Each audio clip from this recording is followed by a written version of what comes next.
welcome back to the Eastern Open recaps. This is the penultimate recap of the year 2022. We're in round 5 of this 8-round tournament. This is the penultimate day of the tournament, and something interesting happened. I got paired up against my friend, and actually this is the third time that we've been paired up in tournaments in the period of about a year. So we actually played in a tournament the previous December, and then back in October, and I lost both of those games. I mean, I was black in both of those, and he's been rated about 100 points higher consistently. But this is going to be the first time that I am playing him with white in a very long time. We actually played several times way back when we were both kids coming up, but this is the first time that I'm going to be white since since we're both like over 2000, let's say. And he is a lifetime E5 player, and I've recently started playing the Ruy Lopez at this point, and he just plays the main line with knight f6, and at this point he's actually expecting me to play queen e2, because when I started playing the Ruy Lopez not too long ago, I first decided to kind of get into it by not playing any kind of theoretical lines, but just playing this kind of sideline with queen e2. It's a little bit tricky, but objectively not great, and actually he was well prepared for it. But what he didn't know is that I had actually been also experimenting with a little bit more solid move, and that's the move d3. Now, the main move for white is castles, but d3 is like the second most common move, and considered a decent way to play for, I mean, maybe not a big advantage, but for an edge. Black plays b5, kicking the bishop back, and here basically has two options. Black can put the bishop on e7 or on c5. Both come with some pluses and minuses. Bishop e7 is more standard, kind of like closed Ruy Lopez territory, but he goes bishop c5. He likes to do this. And here I play knight c3. This is all part of my preparation. d6 and knight to d5. And the idea is that the knight kind of carves out this d5 square. If he were to take, well, then my bishop lands on d5, attacks the knight, and I have this annoying pin. So the main move for black is to play h6, preventing bishop to g5, because with the knight being here, and I already have pressure against this knight, this pin could be annoying. But he spends a couple minutes, because he's not really too familiar with this line, and he plays knight a5, which is already quite a significant inaccuracy. Even though it looks like a decent move, he's going after my bishop, but he's allowed me to play bishop g5, and because I have the knight and the bishop attacking the knight on f6, and because his bishop cannot make it back to e7, he is guaranteed damage to his structure, because at some point I'm going to take this knight, either with the knight or with the bishop, and he's going to have double g-pawns, which means that he's going to have difficulties castling, because you're not going to want to castle if the g-file is open. Like, just to demonstrate, well, actually, in the game he did take on b3.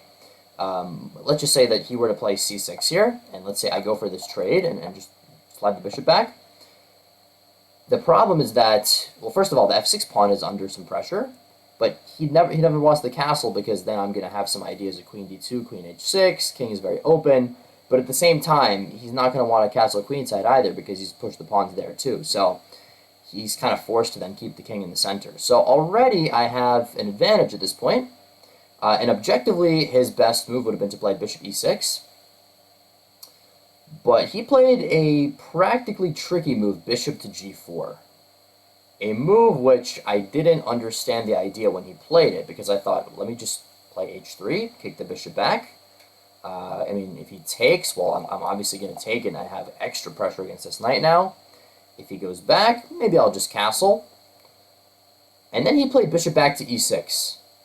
And I was like, wow, I am an idiot, because he just provoked me into playing this h3 move, and the point is that he knows I'm going to take this knight at some point, but when I do, so like let's say that I were to take here, and let's say I were to go back now. The problem is that he's going to play rook to g8, attacking the g2 pawn, and actually this is exactly what happened in the game. If I castle, the problem is, because I have played h3 and the rook is creating this pin, he can actually take on h3 now. So yeah, I was not happy with myself, and actually The thing is, though, I was still very much in control in this position. What I needed to do, though, was be a little bit more aggressive and be more dynamic in the center and play the move d4. Attacking his bishop, and actually the point is that I don't even take right away, because if I take here, then actually he can do this and give this check on e7, and it's a bit unpleasant to deal with, actually, because I'm not in time to castle. I have to either come back with the knight or with the bishop. The d5 pawn could hang. But I actually, in this position, now take on f6, and now if I castle, okay, this position, this variation does get a little bit crazy. I would have had to see quite some complicated lines, but I can actually take on d4 in this position. Allowing bishop takes h3, but then knight c6 comes. And the queen is like almost out of squares. It can't go to d7 because there's this fork. It can go to c8, or he can take here. And then if I take the queen, there's this discovered check, and this position is just like incomprehensible. I don't know what's happening. But I can actually play king h2 here. And after I even take the bishop, I have a big initiative here because my knights are super strong. Even though my king is a bit open, he doesn't really have any infiltration squares with his queen because I can go here, and he doesn't have queen g4 because, again, it's a fork. So this was objectively the best way I could have played this position. Now, granted, it's a bit complicated, and some of these lines are kind of hard to see, but I also could have even just... I also could have even just taken with the bishop here and maybe brought the knight back, and that would have given me a decent advantage. But I decided to take here and play bishop h4. But of course he goes rook g8, attacking the g2 pawn. So this is kind of a critical moment. What should I do? Obviously I don't want to castle into bishop takes h3. And I considered bishop back to g3 to obstruct the rook, but this is just way too passive because he'll now play f5, threatening f4, so I kind of have to take.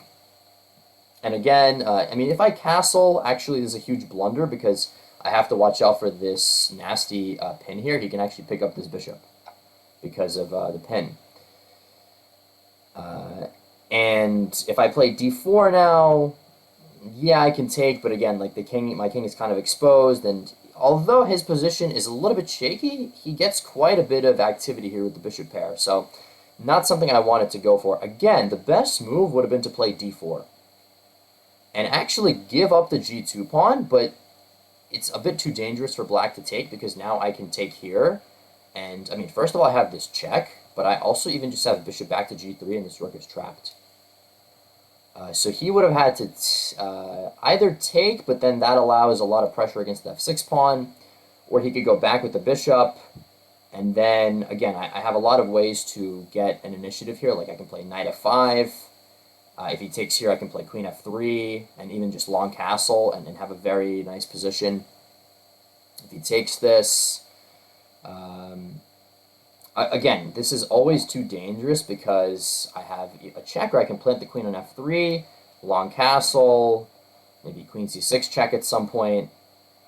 And I could even play king d2 in this position, bring the rook to e1. Bottom line is d4 was the correct move to try to open the center. I just kind of wasn't looking at it because I figured I shouldn't play that while my own king is in the center, but the position was kind of calling for this dynamic break. Instead, I came up with a very creative move, and I say creative, it's pretty dubious, and that's the move g4. Because I was like, I'm not going to let him take on g2, and I'm not going to castle. I'm just going to play this pawn here, stop him from playing f5, and maybe I'll play queen d2 in long castles at some point, but I'm just going to be kind of aggressive here, keep control. So, an interesting move. He could have struck back in the center. His best bet would have been to play d5.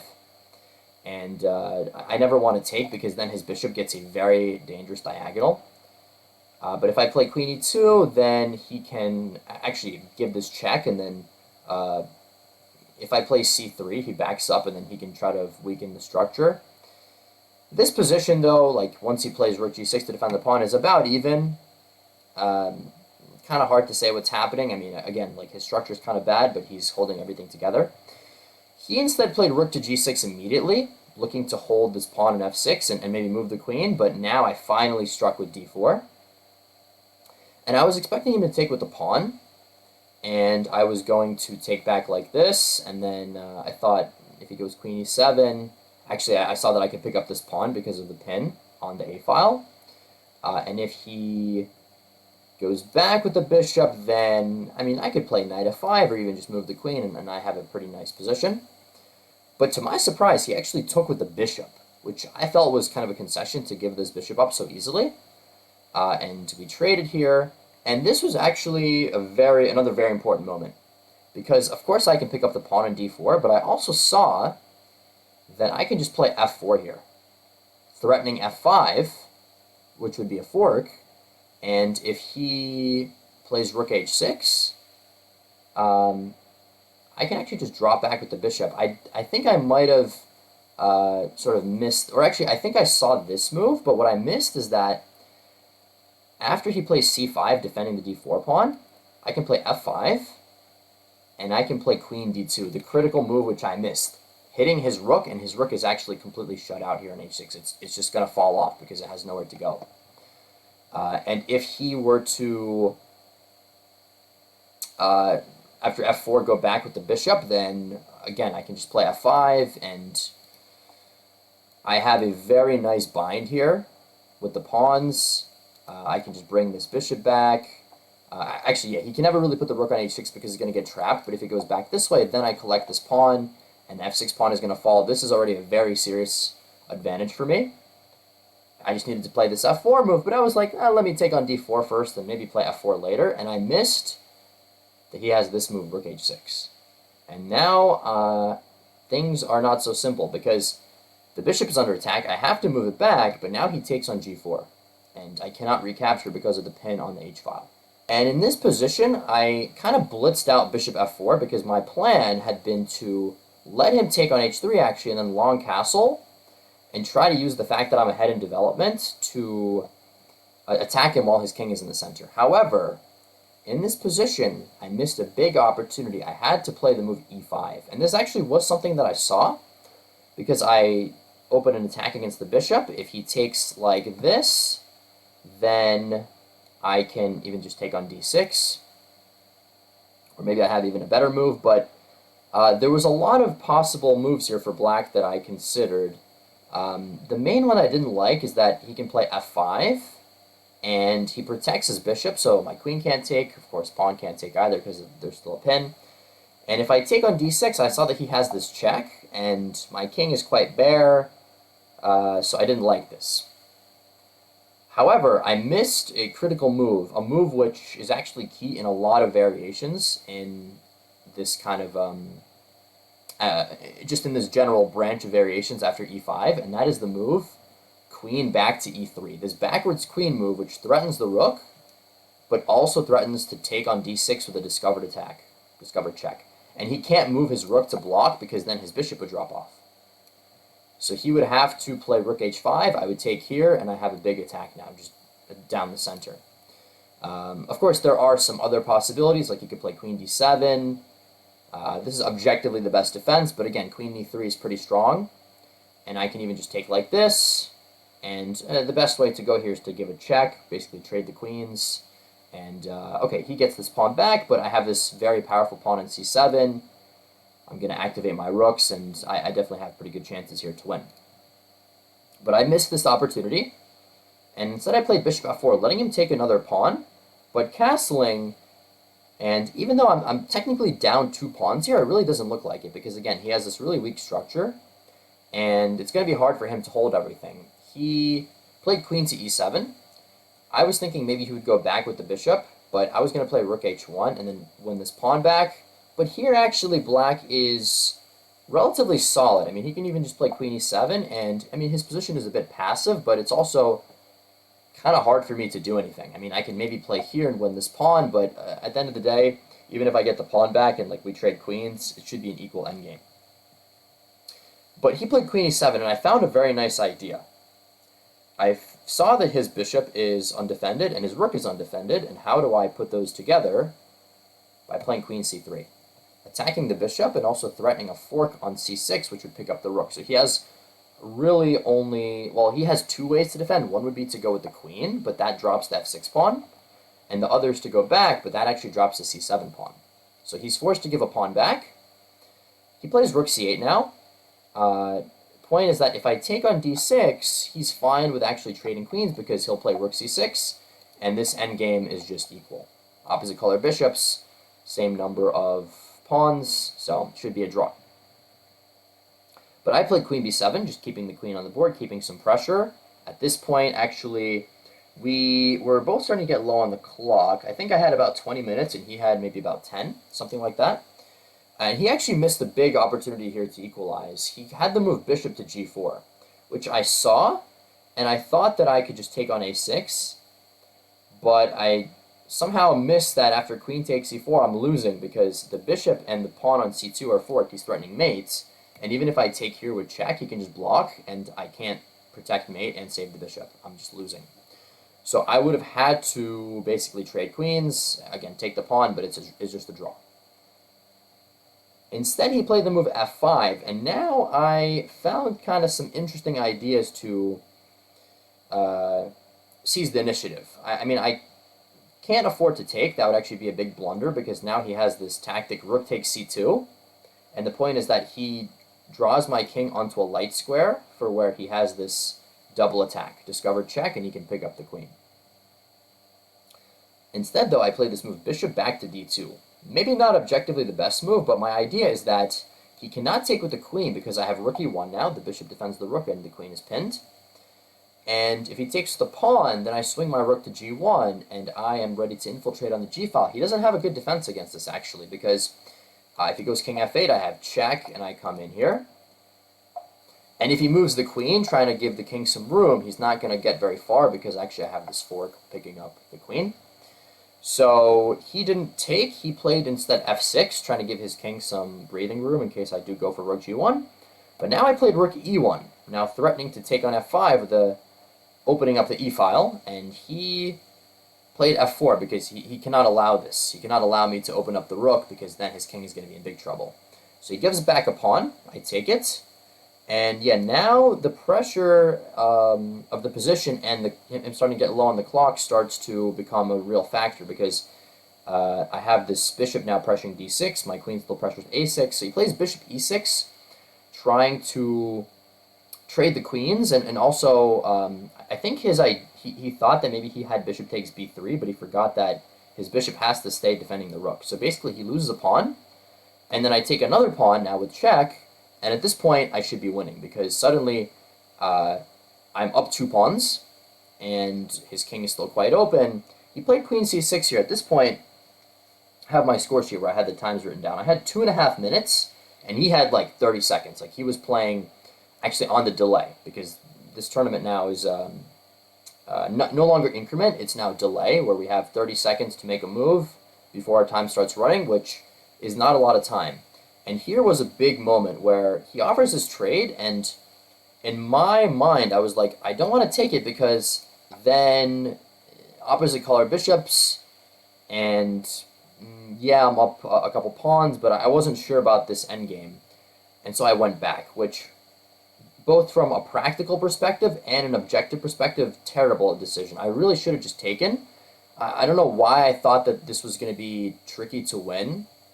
It's really very straightforward. All I have to do is activate the king and start pushing the pawns. And I have 2 passed b pawns, actually. Once I get these pawns rolling, I can bring the king in, and it's going to be so simple to win. This h pawn is not a threat because my bishop always has it covered. So instead of just going for this very straightforward to convert endgame, I made the insane decision to go back with the queen, leaving myself with 2 minutes to make 10 more moves.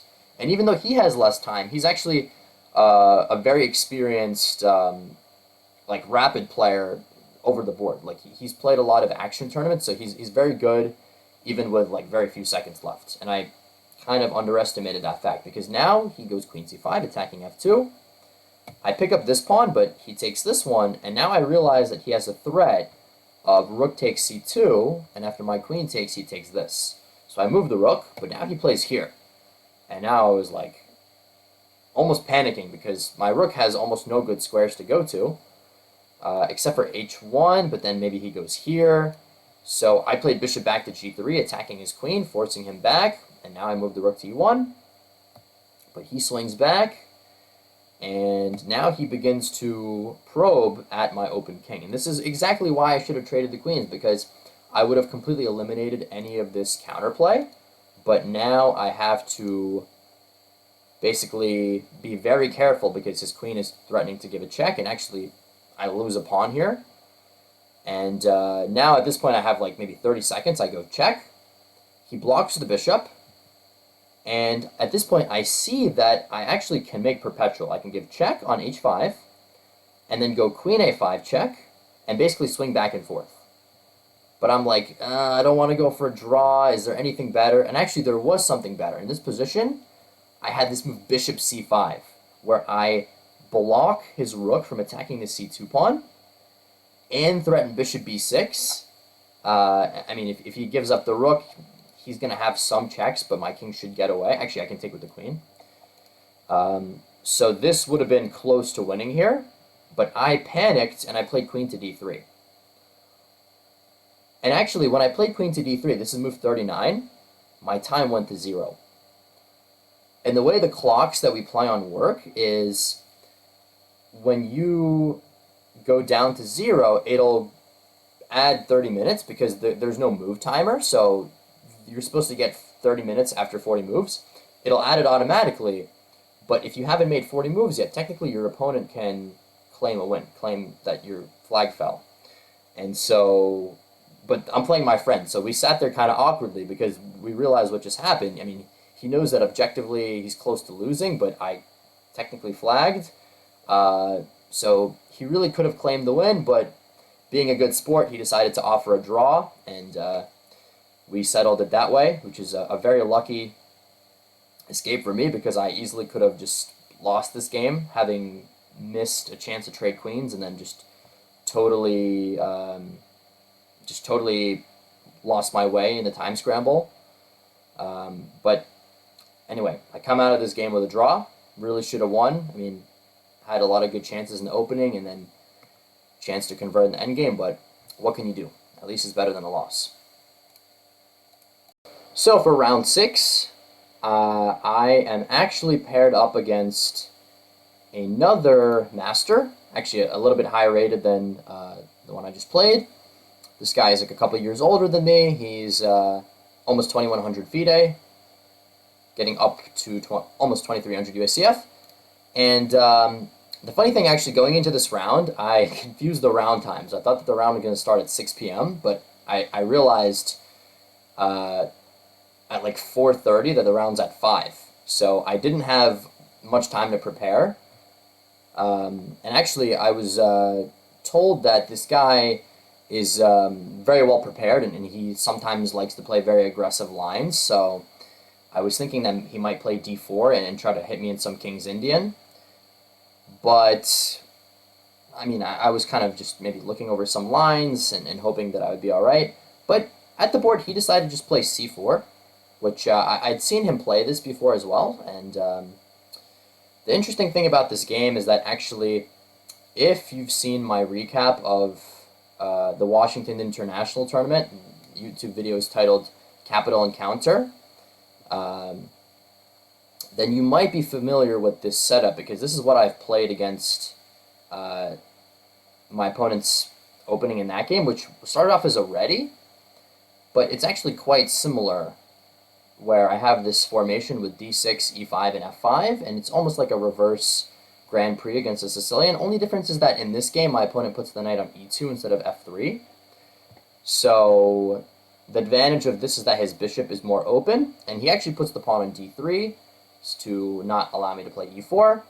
And the plan for white is that he's going to start launching these pawns at b4, a4, try to open up the queen side, open up this bishop, and just try to push for space and try to get some activity on the queen side while just being overall pretty solid.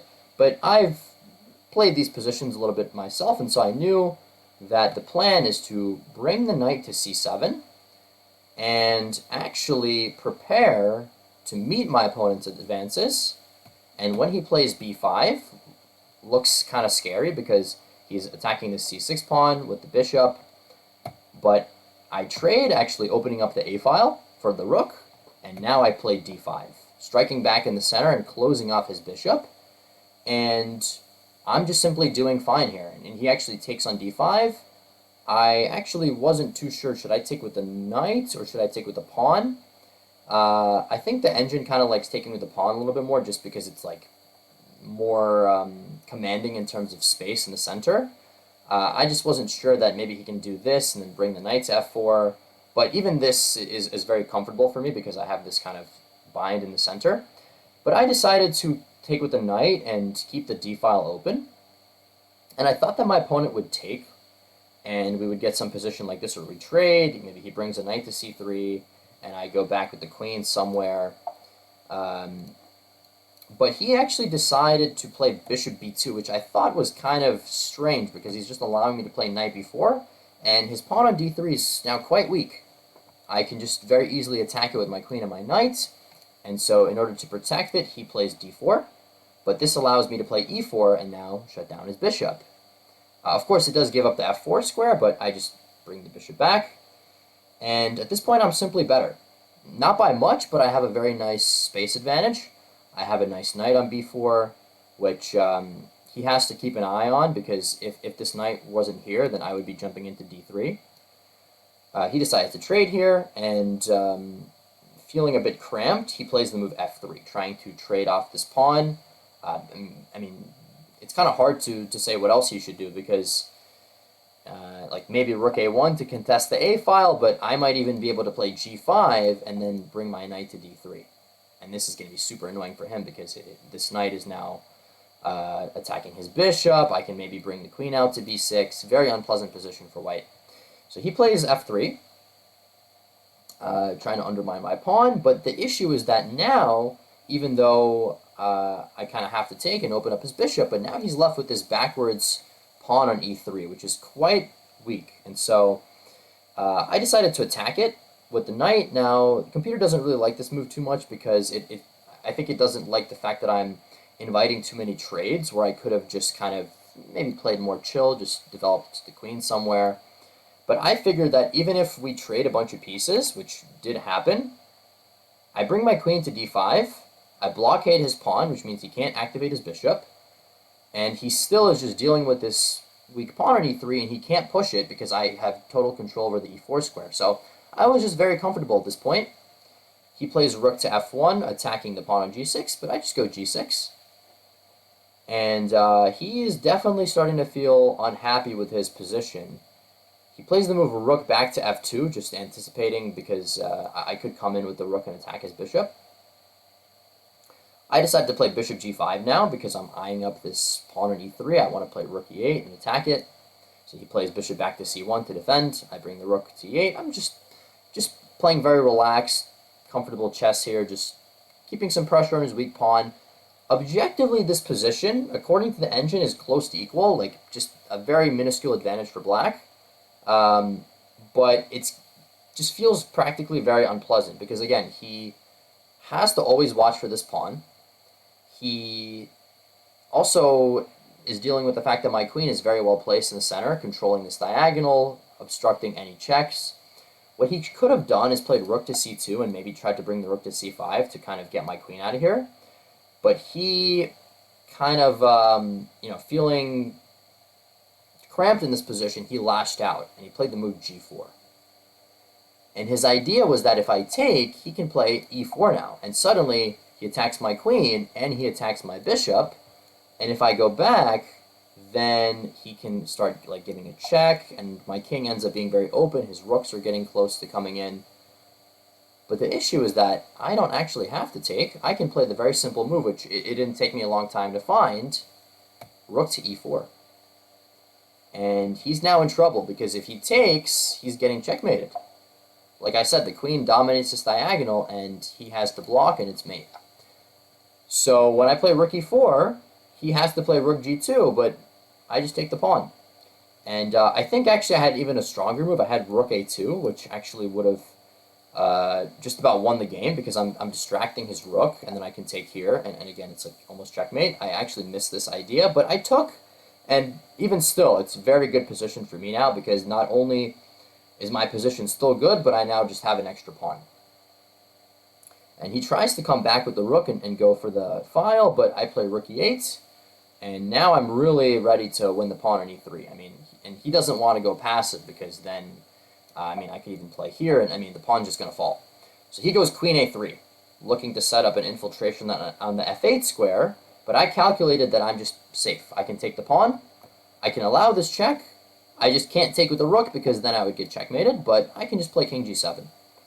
And he just has nothing. I'm up 2 pawns, and he doesn't really have much counterplay. If he gives another check, I'll just put my king here, and that's it. So he brought his queen to b4, trying to stop me from getting in. But I played rook e2, threatening mate, and he has to block. And I decided now to just play very simply, just trade down, play h5, and my plan is just to march these pawns up and try to set up like a mating attack, basically. And he gives a check here, again brings his queen back, and I just continue pushing. And, I mean, he has to do something, so he gives a check, and I just block with the queen because I am quite sure that a rook endgame up 2 pawns is winning. And he now plays rook c2, attacking this pawn. But I say, okay, you can have it because I'm going to take your d4 pawn, and I'm quite confident that I can win this endgame because, again, 2 pawns is 2 pawns.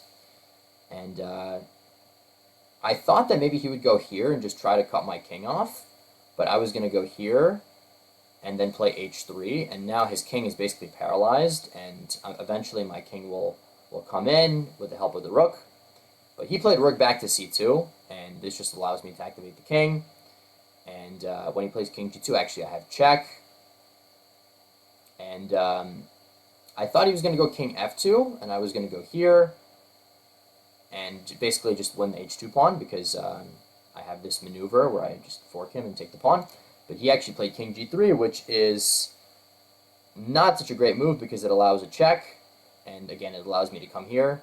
And in this position, I mean, it's already lost, but he made a final blunder. He played king g3, which just allows a very simple tactic, check, and it's a skewer, and I win the rook. I think he hallucinated something, that he had some stalemate trick, but he basically just loses the rook, and it's going to be mate in a couple moves, so he resigns in this position.